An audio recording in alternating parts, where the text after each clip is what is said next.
Ngayon lang po nakita ng ganitong klaseng gobyerno. Ha? A sitting president, hinaharang hindi papasukin sa sesyon. Kung ako'y absent, hinahanap ako ninyo. Sumusweldo.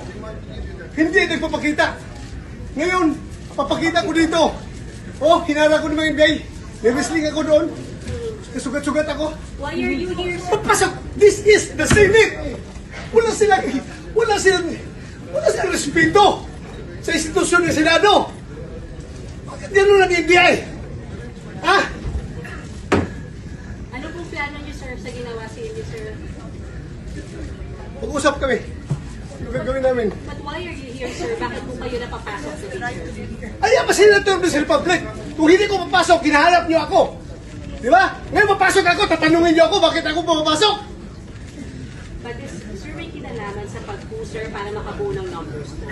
Lahat yan, trabaho ng senador.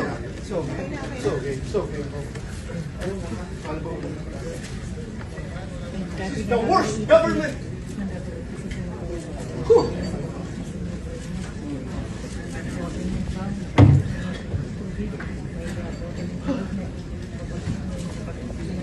Ako!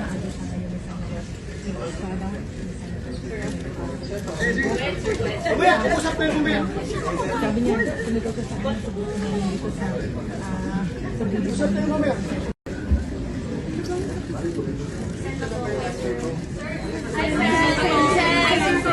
Sir, kamusta? Ngayon lang po nakita ng ganitong klaseng